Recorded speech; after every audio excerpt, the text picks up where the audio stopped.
Some stories are never finished, they're just filed away. Welcome to Chronicles of the Obscure. Our story begins in Hexham, a quiet market town in Northumberland, England. The year is 1957. On a crisp Sunday morning, May 5th, two sisters, 11-year-old Joanna and 6-year-old Jacqueline Pollock, are walking to church with a friend. The air is still, the church bells are about to chime. Suddenly, a car, driven by a woman who had taken a lethal combination of drugs, mounts the pavement.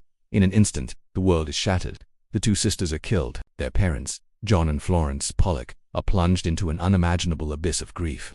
John, a devout Catholic, holds on to a desperate prayer, a belief that his daughters will somehow return.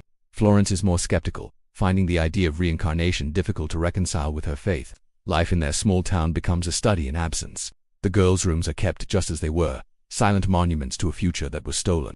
The silence is deafening. Then, a year later, a flicker of hope, Florence discovers she is pregnant. Against all odds, she gives birth to twin girls on October 4th, 1958. They name them Gillian and Jennifer.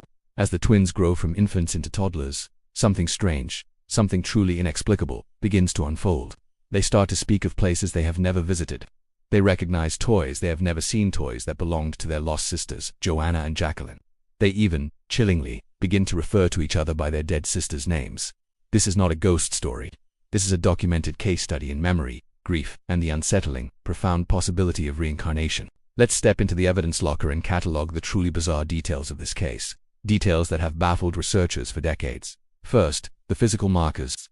Jennifer was born with a distinct, thin white line of a birthmark on her waist, in the exact location where her deceased sister, Jacqueline, had a scar from a surgical operation. More remarkably, Jennifer also had a dark birthmark on her forehead, identical in shape and position to a scar Jacqueline had sustained from a fall at age 3. Not to be outdone, Gillian was born with a birthmark on her left hip that precisely matched one Joanna had. The odds of such specific, corresponding marks appearing by chance on twins are astronomically low. John and Florence had kept the details of their late daughter's scars private, making it impossible for anyone to have suggested these marks to them. Then came the memories. The family moved away from Hexham when the twins were just infants, raising them in a new town, Whitley Bay, far from the daily reminders of the tragedy. Yet, when Gillian and Jennifer began to speak, their words sent shivers down their parents' spines.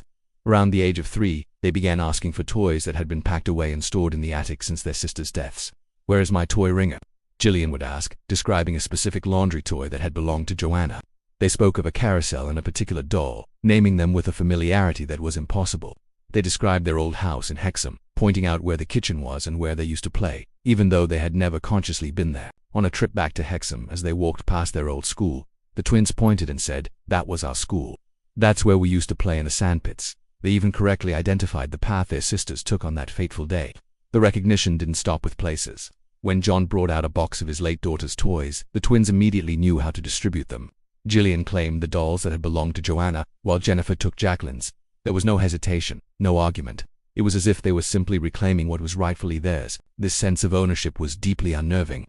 Perhaps the most compelling evidence lay in their phobias and behaviors. As soon as she could walk and talk, Jennifer developed a paralyzing fear of cars. The sound of an engine starting would send her into a panic. She would scream, "The car is coming to get us."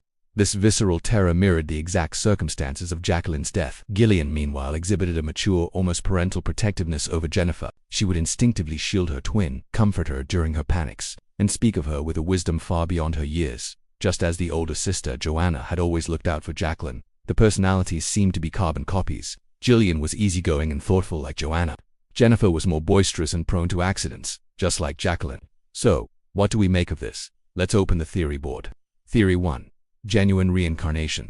This is the conclusion reached by the pioneering parapsychologist Dr. Ian Stevenson. Stevenson, a psychiatrist from the University of Virginia, dedicated his career to studying cases of children who claimed to remember past lives. He personally investigated the Pollock twins, documenting over 200 cases in his lifetime. For him, the combination of specific birthmarks matching fatal wounds or scars, the detailed and accurate memories of places and events the children had no way of knowing, and the behavioral parallels were simply too powerful to be dismissed as coincidence. He considered the Pollock case one of the strongest Western examples supporting the reincarnation hypothesis. The specificity was the key. It wasn't just a general feeling, it was names, places, and physical scars. Theory 2. Cryptomnesia and grief implantation. This is the primary psychological explanation. Cryptomnesia is a memory bias where a person recalls a memory but believes it is a new idea. Psychologists suggest that Gillian and Jennifer were not remembering a past life, but were instead absorbing information from their environment. They proposed that John and Florence, in their profound grief, frequently talked about Joanna and Jacqueline. The twins, with the sponge-like minds of young children, could have picked up on these stories, conversations, and the emotional atmosphere in the house. Old photographs, stray remarks, even the unconscious emotional cues of their parents could have been absorbed and later reconstructed as their own memories. The birthmarks, from this perspective, are simply an extraordinary coincidence. The human brain, especially a grieving one, is excellent at finding patterns where none exist. Theory 3. Family myth-making. This theory is subtly different from the last. It suggests that the family, desperate to find meaning in an unbearable tragedy, unconsciously co-created this narrative. John's fervent belief in his daughter's return may have led him to interpret the twins' normal childhood behaviors through the lens of reincarnation. A child pointing at a school could be seen as a memory, not just curiosity. A fear of loud noises becomes a phobia linked to the accident. In this view, the family didn't intentionally deceive anyone. They built a shared story, a myth, that served as a powerful coping mechanism, transforming a senseless loss into a miraculous reunion. The twins, in turn, played the roles that were subtly assigned to them, pleasing their parents by confirming the narrative. Finally, Theory 4. Genetic memory or psychological mirroring. This is a more fringe but fascinating idea. Could some form of memory be encoded in our DNA? While there is no scientific evidence for this, it's a speculative thought. More plausibly, there's the concept of deep psychological mirroring between twins. Twins are known to share incredibly strong empathetic bonds. It's possible that the twins, sensing their parents' grief and the narrative surrounding their deceased sisters, mirrored these emotions and behaviors without any conscious understanding.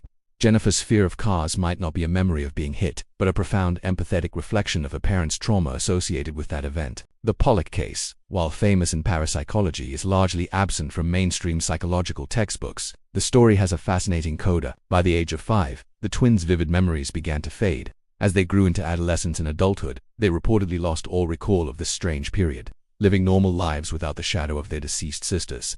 Dr. Stevenson noted that this fading of past life memories around age 7 or 8 is a common pattern in the cases he studied, as the child's current life and identity become more dominant. The Pollock family, however, never wavered. John and Florence maintained their belief in their daughter's miraculous return until their deaths. Modern neuroscience, for all its advances, still cannot fully explain how such detailed, emotionally charged, and factually accurate information could manifest in children who seemingly had no direct exposure to it.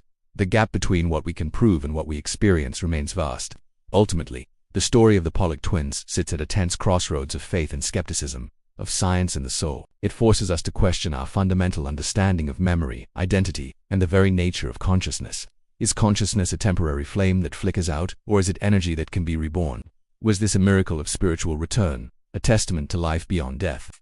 Or was it a miracle of the human mind, a testament to the incredible power of love, grief, and storytelling to shape our reality?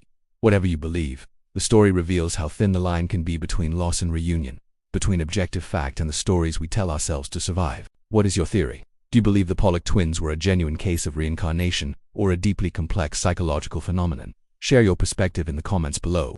And for more stories that linger in the shadows of the known, subscribe to Chronicles of the Obscure.